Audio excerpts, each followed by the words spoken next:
Let's go again. 3, 2, 1. Guys, we are back. Wow. Welcome back to another season of the Elemental Strength Podcast. We are back. It's been a while. It's been a while. How have you guys been? Why was that so funny? Why was that so funny? I'm trying to lead the conversation. Sorry, I'm really sorry. It was the way you said it was like Margaret? you haven't seen us in since the last podcast. Maybe we should do that. Maybe we should like, oh my god, Michael, you look different. Oh my god. I mean, he does look different. Yeah. People are gonna be like, oh my god. Put it side by side right now. Yeah. Yeah. I've been unwell. Let's say that. Nah.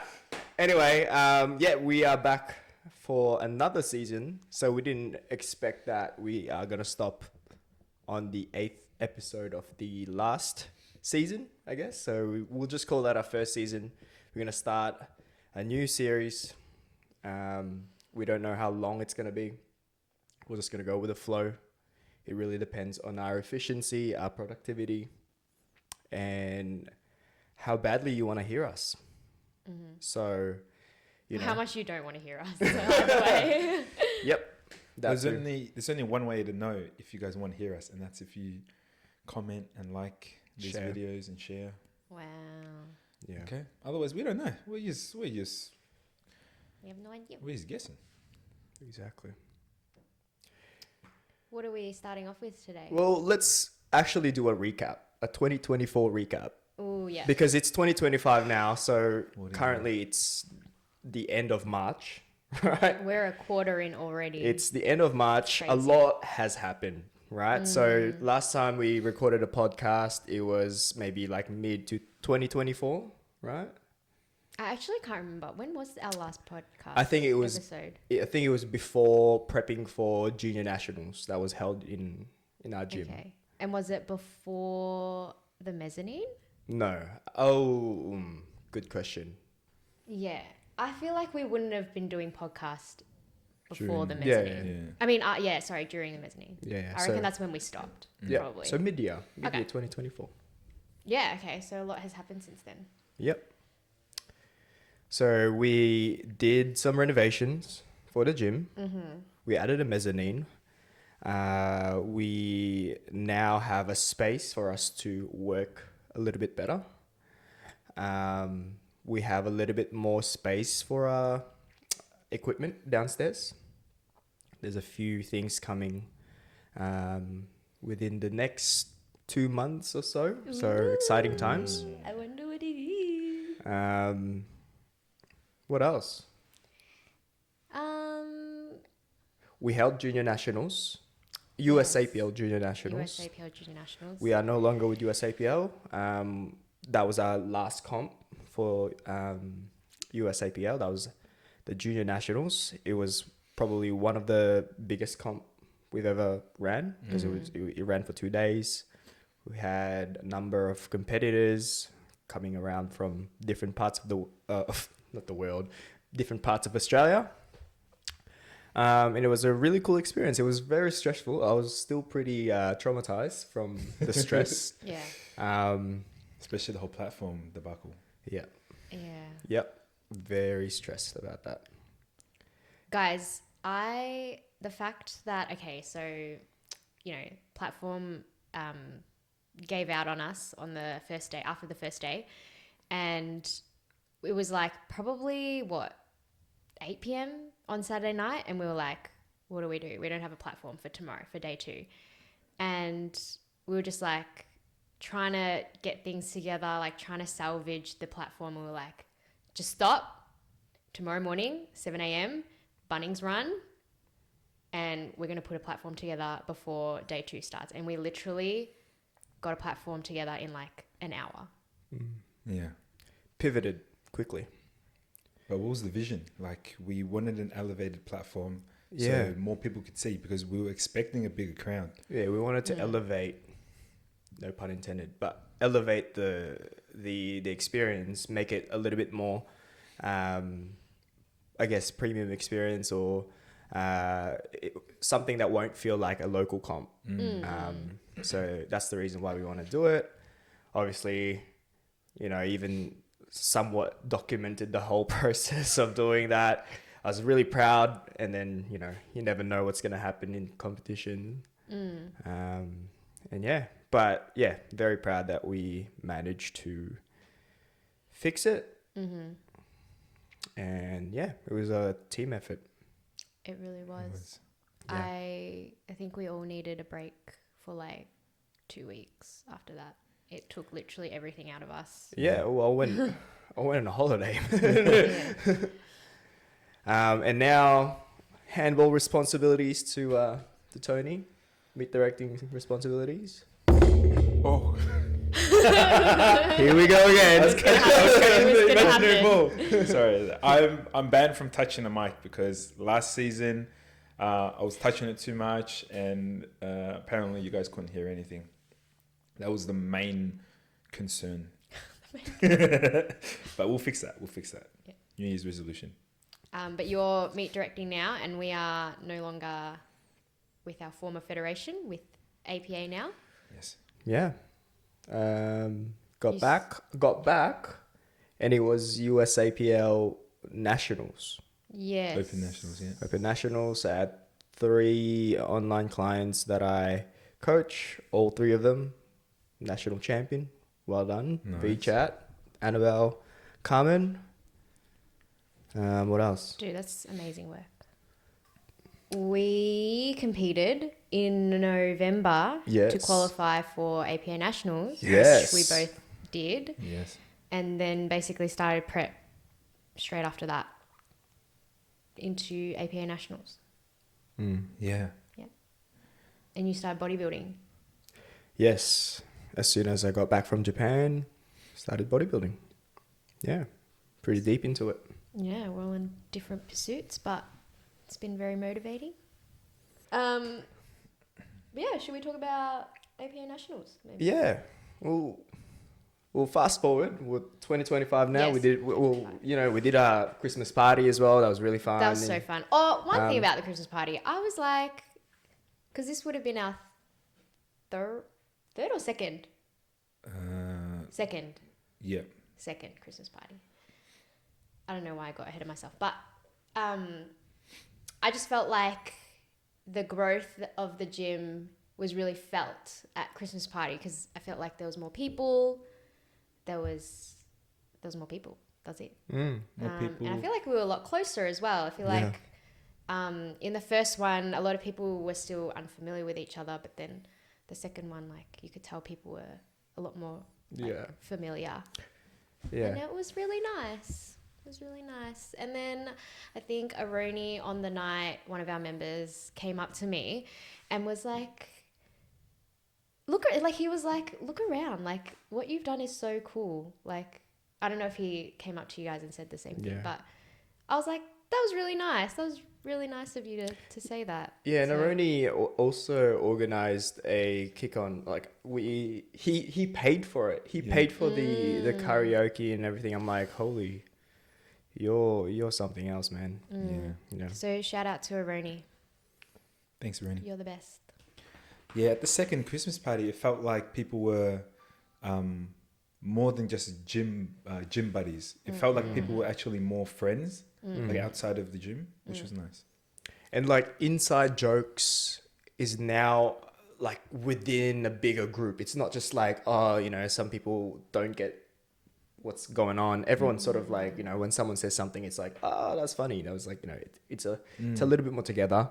Yeah. And the Christmas party it wasn't just like get wasted. No one actually got wasted this time. Everyone had fun though. Previous one was wild. Messy. I think everyone learnt their lesson from the previous. Yeah, anyway. APA Nationals was next. Yeah. So you two qualified. We went to Perth to compete. How did you find the experience?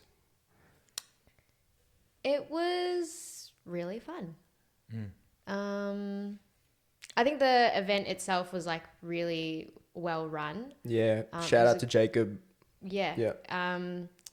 for meet and directing. the venue was awesome. The fact that you had like a completely massive like separate warm up area, and then yeah, it was great.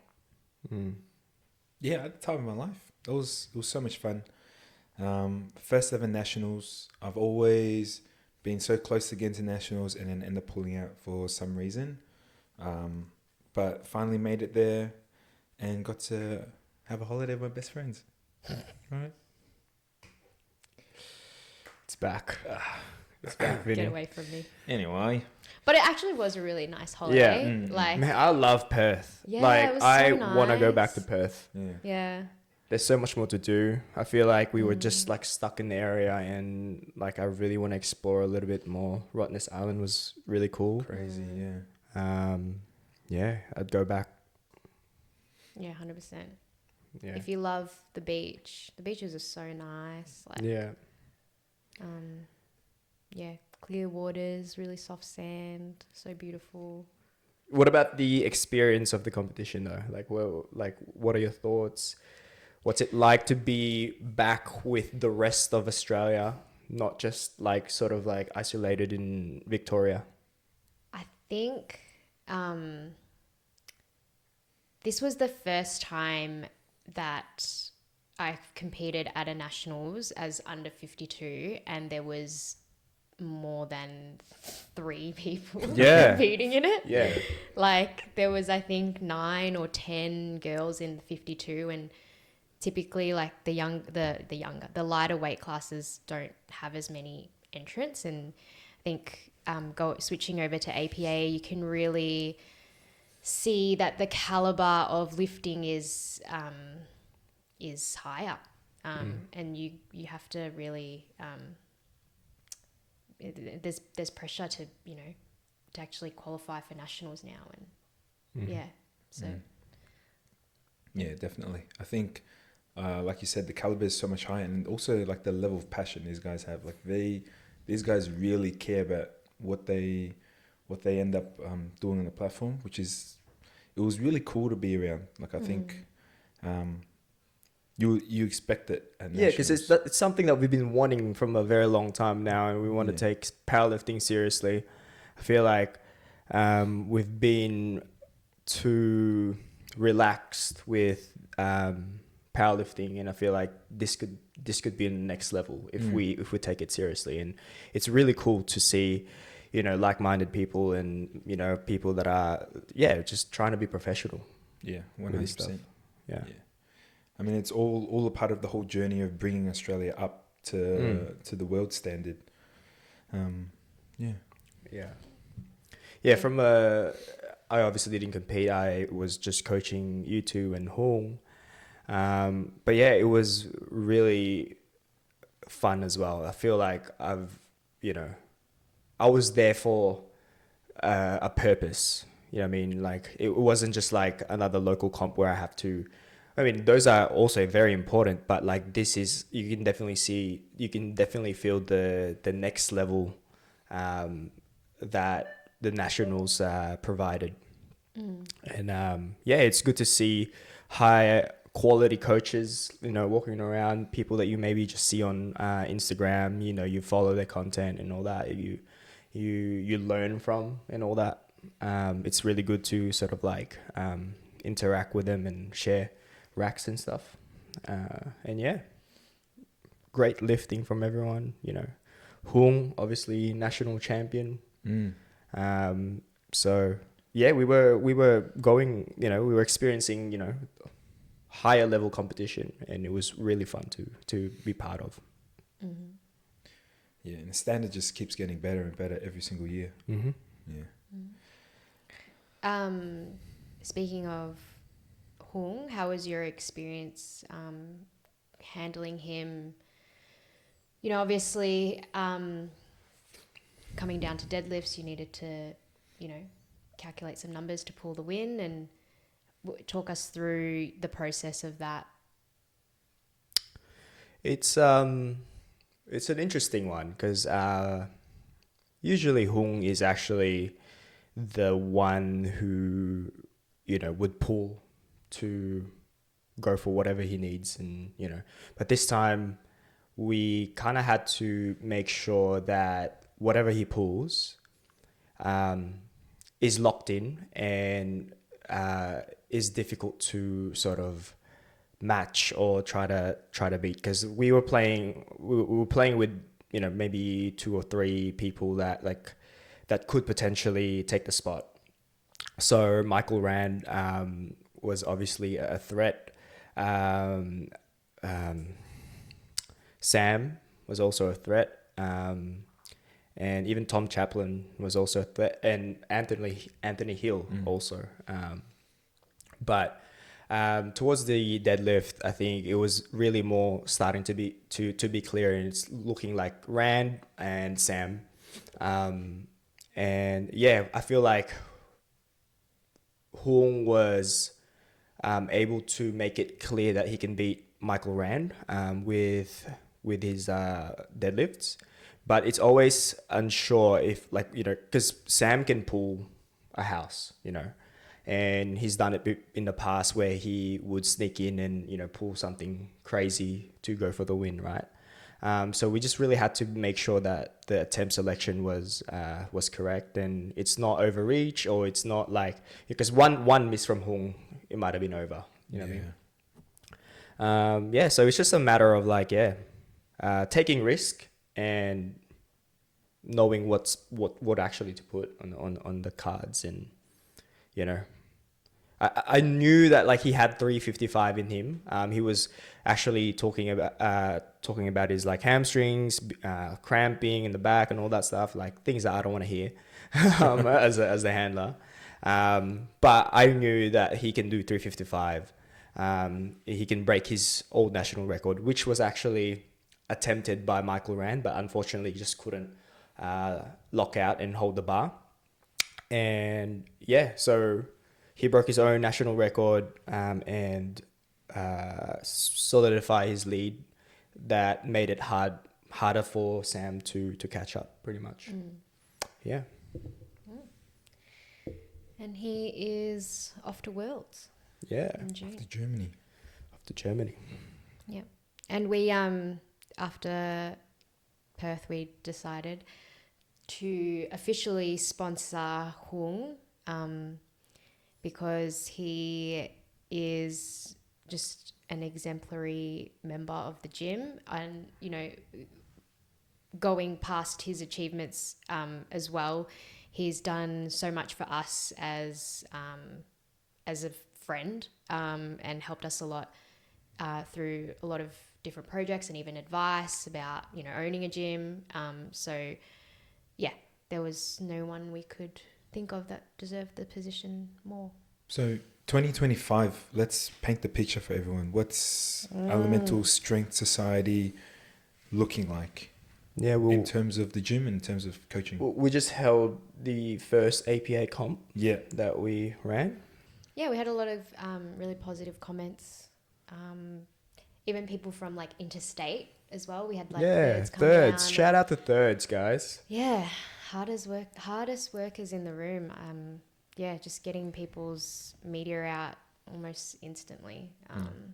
Yeah, I want to comment on this, and I think what they're doing is really special for the Comp of Powerlifting. To be honest, I feel like without them, there'll be less motivation to compete.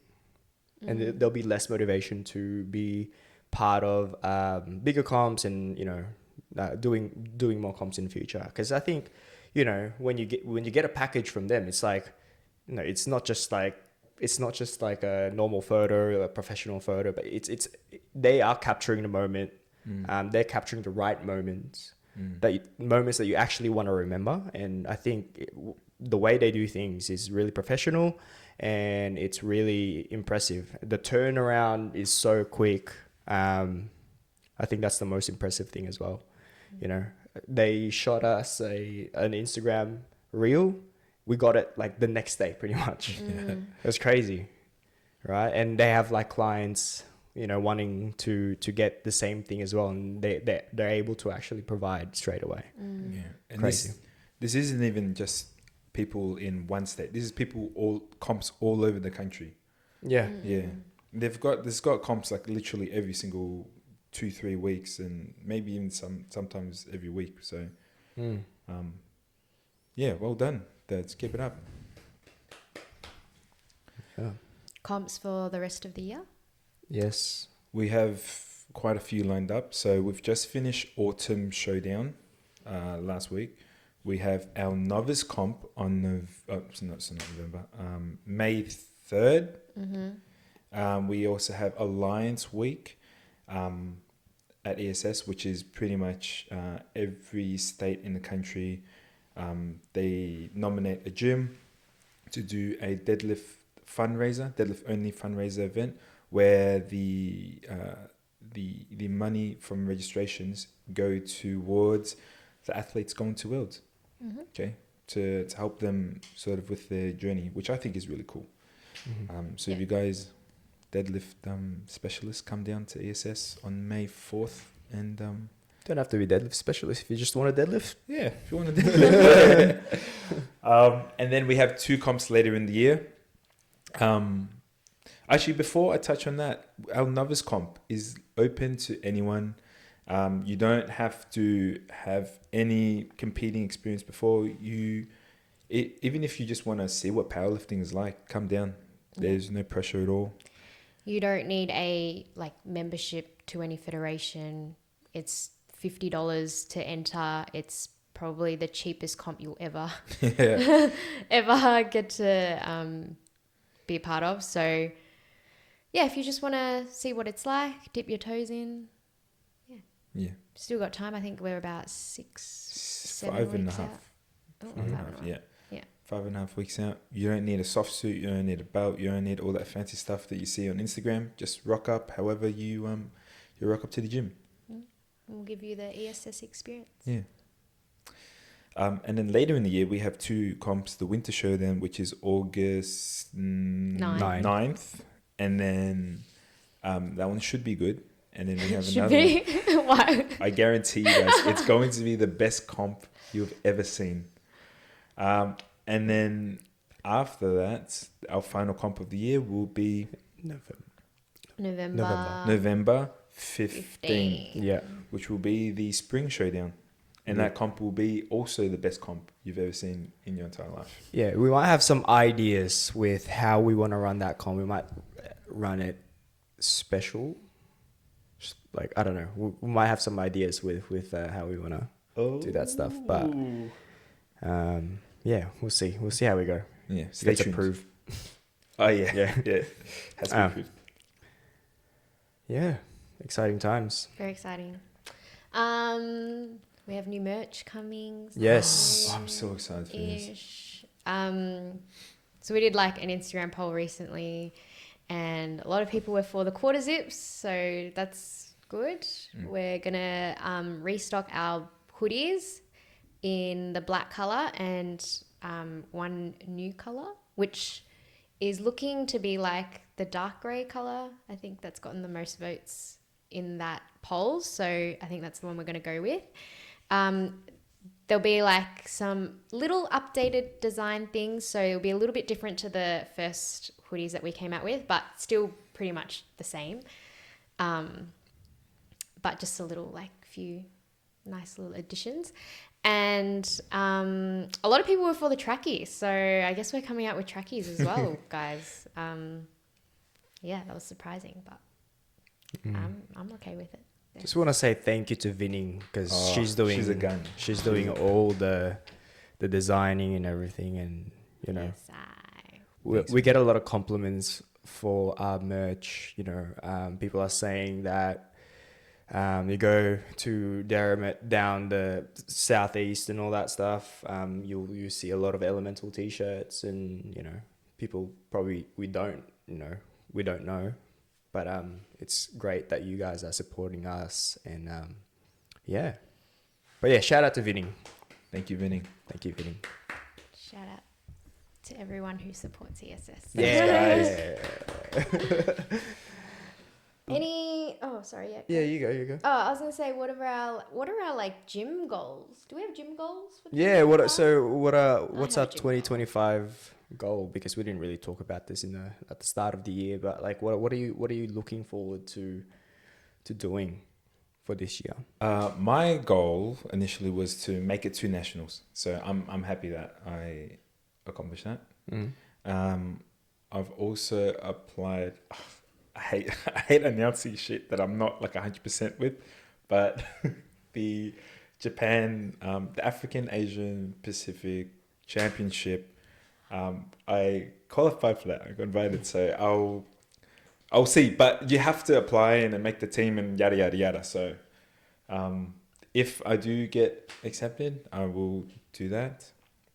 How fun! Thank Hopefully you. you get it. That would be such a cool experience, Fingers crossed. especially in Japan as well. Yeah, that'd be cool. What about you, Vinny? Mine was more like gym related. No, I think we can have like a gym related one, and then Okay. maybe we can have a personal development one, Okay. something like that. I don't know. My gym one is I want to increase the amount of females at the gym by, I want to say like 10%. I think 10% is achievable. Maybe like 20%. We'll do 20%. But yeah.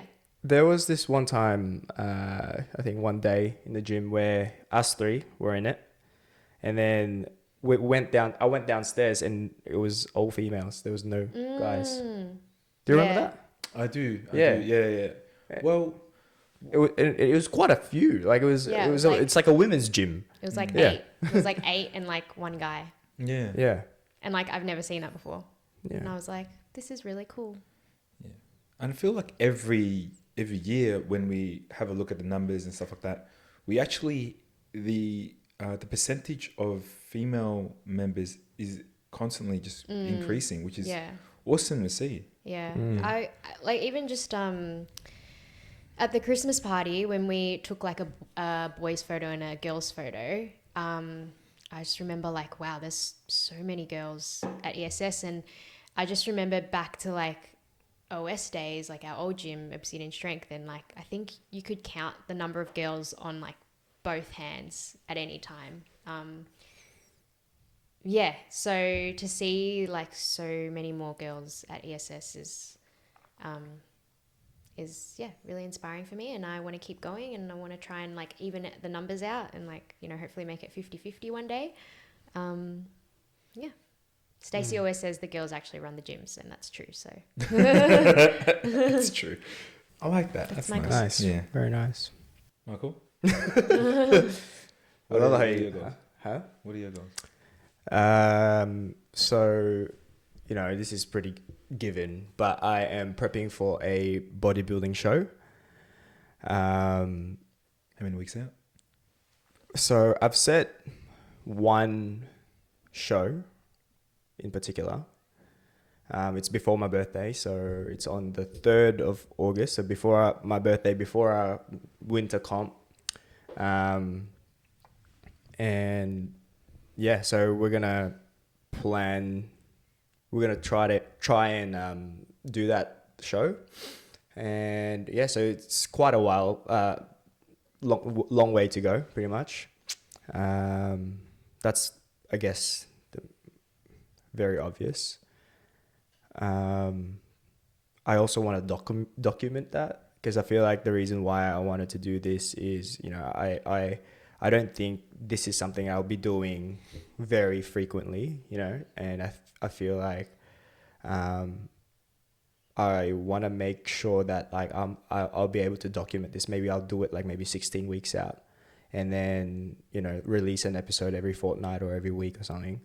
And then turn it into a series, so that like it can be a good thing to inspire others if they want to start their first bodybuilding show, because this is my first bodybuilding show. Or if you're someone like me who's been very invested in powerlifting for the last, you know, amount of years, and you want to try something new, you know, you can maybe get inspired and get influenced somehow by watching a video or something like that. and yeah, just to show a little bit more of like what's behind the scenes. You just see all these bodybuilders or Instagram models with like these amazing physiques, but like what is actually happening behind the scenes and what's actually the reality of things. So yeah. And where do you plan on releasing this? Like what platform? I'd make it a long form content, so I might make it a YouTube video, and show snippets on Instagram or whatever. I feel like I've been pretty active on Instagram lately, and probably could make use of other platforms as well.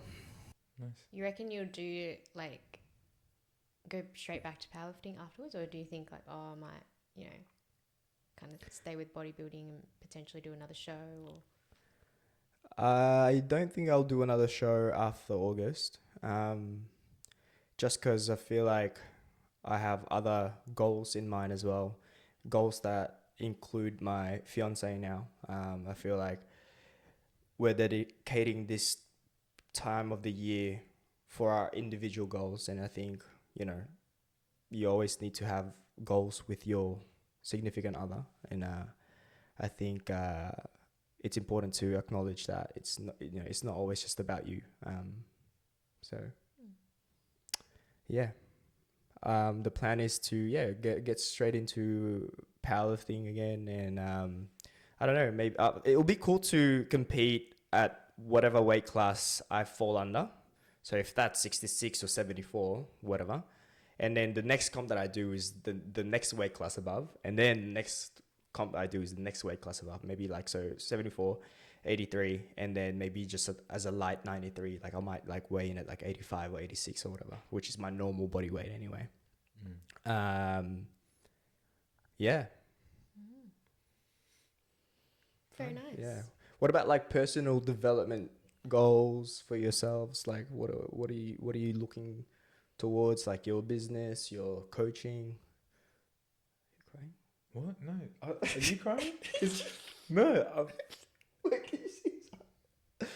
Am I crying? You're just like so inspired. No, I'm just listening. But I was thinking you were crying. I think that's why I got teary. Like, wow, look how like he's so passionate about this. You do look like you're gonna cry. No. I'm fine. I promise. Do you need to take a break? I'm fine. First episode, guys. We got Tony crying. It's just bodybuilding. Michael's just not gonna eat. But yeah, what about you guys? Personal development, life, something you want to share, coaching, business. Well, I mean, the main one is I want us to continue to grow our coaching brand. Like I feel like it's just constantly getting better. We're growing the community, the ESS coaching community, which is really nice to see. It's getting some traction, which is good. I just want to continue to grow that in 2025. What about you, Meaning?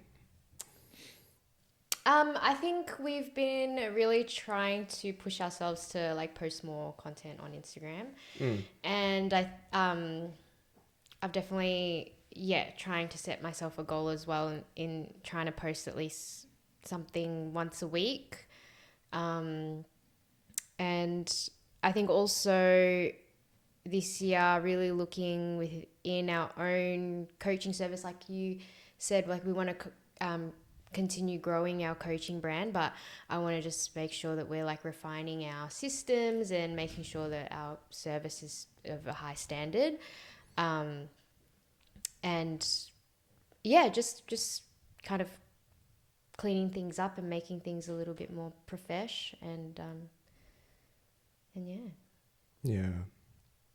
Going off that, I think this relates to mine, and with coaching first, we'll talk about coaching. I feel like I just realized that we have really systematized. Don't know. Systematized? That sounds wrong. Systemized. Fuck. They could be two words. They could be two different words. I don't know. Systemized. All right. Yeah, I feel like we've actually really systemized things. The way we run coaching approach, the way we program, the way we give cues and pretty much everything that the client needs for their development. We actually have a pretty good system going, and I've really started to compile things and organize things in a way that we could, if we were to hire someone, we'd be able to actually provide this to them, and then they can sort of just like go through it. Maybe we can make it a course or whatever. And to be honest, like I've had a number of kids, ask me, hey, can you mentor me for coaching? And the reason why I didn't want to do it formally yet is because I feel like as a coach, I'm sort of always trying to be getting better and trying to be developing new ideas and stuff. So I can't sort of like settle with like, what am I going to teach this person, or, and all that stuff. And also I feel like we're not in a position to hire anyone anyway. And I think we're still trying to grow to grow our brand and make it more established and make sure that we are, providing the best service possible for our clients. So that's the reason why it's not been formal. I've been like helping coaches to start their coaching journey, but it's in a little bit more of a self-paced one-on-one setting. But I think as soon as again, like what you were saying, making things a little bit more professional, I think something that we might actually offer. And we've started Strength School, where we actually run seminars and all that stuff. And I think we have like good experience actually presenting to people and making them understand pretty good information. I would say it's pretty high quality information. So I think that is something that we need to be proud of. And we need to, I'm all about empowering and educating people when it comes to powerlifting, and something to look forward to. On Strength School, we're about halfway through the program now, and we've got a few people in the program, and by looks of how things are going, they will sign up for the novice comp, which was always kind of the goal for us, was for them to have that experience at the end of it. Obviously, if they didn't want to do it, we're not going to force them into it, but it is a nice experience to kind of end on. And doing those seminars, I think it was like the first time basically that we've really run seminars and presented information and educational piece to an audience. And I think it was a good learning experience for all of us. Just keen to do a bit more of that and just keep building on our skills, really. Yeah. Anything else you guys are looking forward to for 2024? 2025, sorry. I'm still in the past. I think for me, obviously bodybuilding is definitely a challenge, right? And I think you guys are probably experiencing like firsthand, like how I sort of like manage stress these days. And Fine. Honestly. Fine, bros. What are you talking about? These guys hate me, guys. No. They're at my house right now, so they're just trying to be nice. But honestly, like I think you're handling it quite well. Like give like. I agree. All things considered, you're being nice. it could be worse. No. I feel like it could be worse. You know what I mean? Like yeah. So like if we're talking platform broken down stress, like Michael, compared to the Michael that we see, this is a walk in the park, mate. Yeah. I think it's actually pretty interesting when it comes to like stress of bodybuilding, and I think um, again, like the nerd in me sort of try to make it into like a pretty good understanding of like what's actually going on. And I think it's really, you know, the way we talk about powerlifting, we see things in the biopsychosocial model. And I feel like I'm sort of like understanding the bigger picture when it comes to this and how it Like how relates to things each are other. related. Exactly, Yeah, right? yeah. So it's not just physiological stress. And I feel like, you know, people are sort of like assuming that like, yeah, you're going to be feeling like shit. You're going to be feeling moody because of the food. But I think it's actually it interchange with one another, with your environment and with your just, you know, overall health, I guess.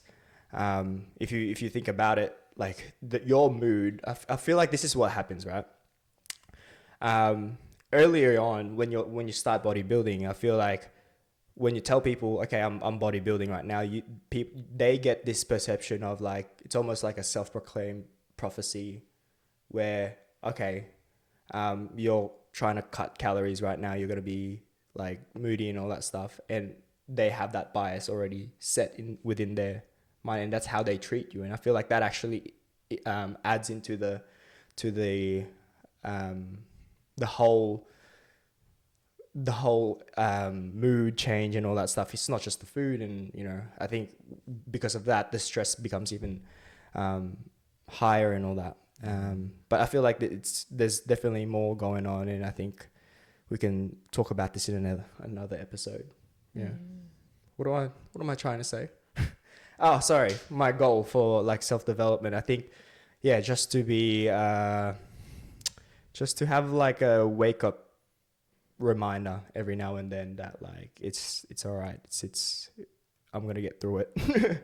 You know, I think, I need to like stick sticky notes on the wall next to my desk, saying smile, or, you know, Just to remind yourself. yeah, smile, or like, you're a leader, so you need to be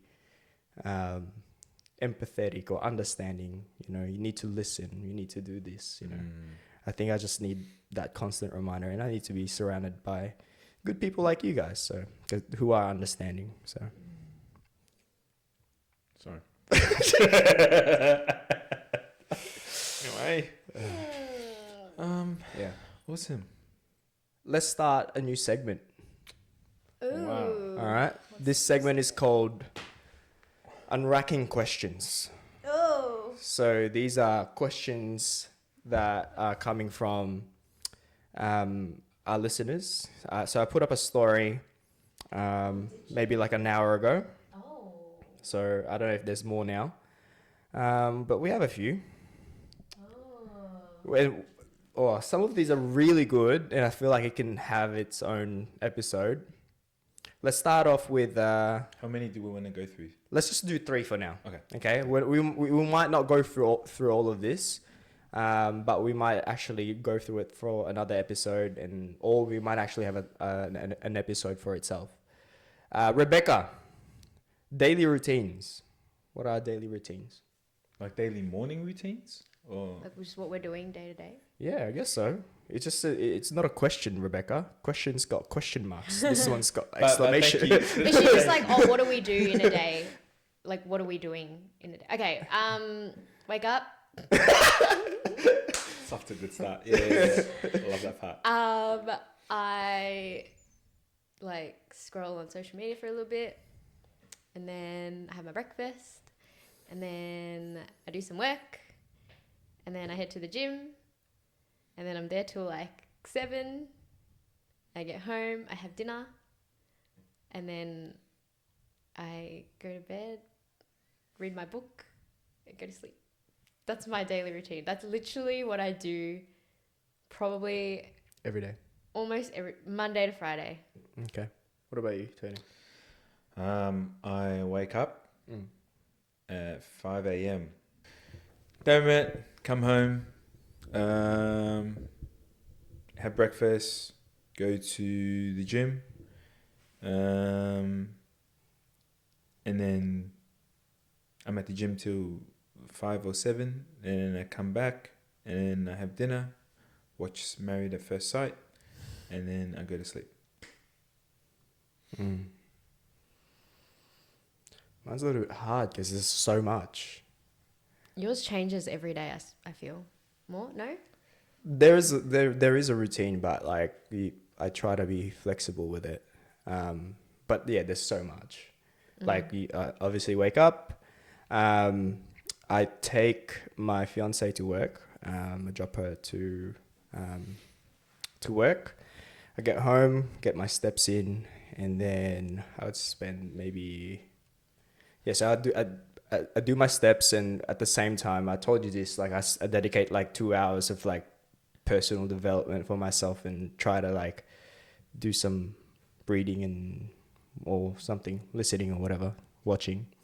And then after that, I'm always in the kitchen, like spend like 2 hours in the kitchen, prepping. I normally prep for every 2 days because I don't like prepping for more than more than 2 days. I just feel like the food doesn't taste as good. And then from there, I go to the gym. Oh, before I go to the gym, I have to make sure I feed my dog. And then I go to the gym. Oh yeah, I feed my pets. And then what else? We do a lot of things in the gym. We get home, I have to pick up my fiance, Ruby. Somewhere between 6 to 7, depends on what time she finishes. And then we go home. Again, spend time in the kitchen. We go for a long walk with our dog, and then I come home. I do more walk, more steps. How many steps are you aiming for every day? So right now I do 14,000 a day, and then 21,000 on my non-training days. Damn. And then go to bed. That's a lot. Yeah. Oh, next question. Thank you for the question, Rebecca. Thank you for the question, Rebecca. Oh, there's more coming up. This is a episode on its own, guys. Coach red flags. So this is from Mish Gets Buff. Am I reading that right? I think she means, what do each of you think makes a great coach? What do each of you think makes a great coach? Like, what are the traits of a great coach? I think an important trait of a great coach is how well they can individualize their approach for you, whether that is how they talk to you, how they explain stuff to you, and also how they program for you. Expanding on that, or kind of zoning in on one particular thing. How you communicate with your clients, I think, is really important, because there are different ways that people like to be communicated to, or certain ways that you have to explain things to them for them to get the outcome that you're wanting to get out of them. So I think taking the time to understand that from each of your client, it takes time.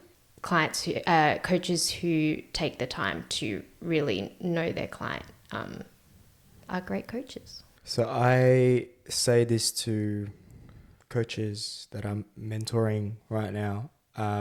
3 things, really. The first one is kind of 2, but educate and empower, which is what we sort of like try to do early on when we started becoming a coach. We want to educate and empower. It ties with what you guys are saying, the way we communicate, the way we influence our clients, the way we approach things, the way we individualize things, is one. And education is a big part of coaching. I think coaches are teachers.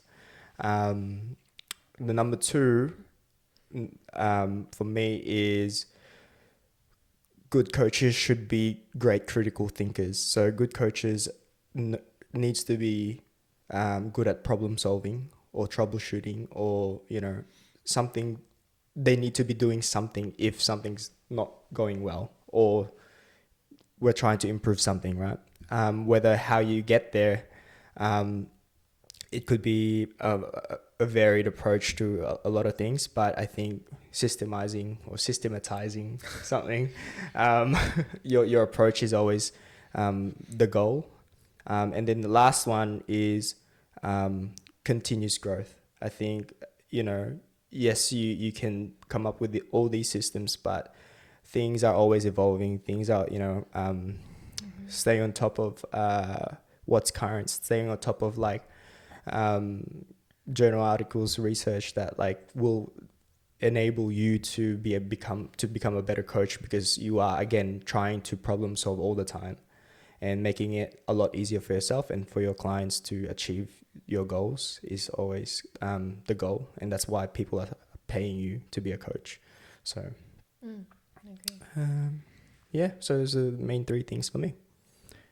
Thanks for the question, Mish. And well, there you have it, guys. This is our first episode back. We are a little bit rusty, but hopefully this gets better and this gets a little bit more interactive. We want to hear from you guys. We want to make sure that we are answering your questions. We want to provide some good quality content for you guys, something that would help you, something that might inspire you, whatever. But yeah, what are your thoughts, guys? We're back. I'm excited, man. I'm excited. Stay tuned. And these guys have been like wanting to kiss the whole time, so. No. What the no, it was hell are just you talking hand about? holding. It's nothing to do with kissing yet. Yeah. Yeah. See ya. Peace. Bye. See ya. Stay in your element.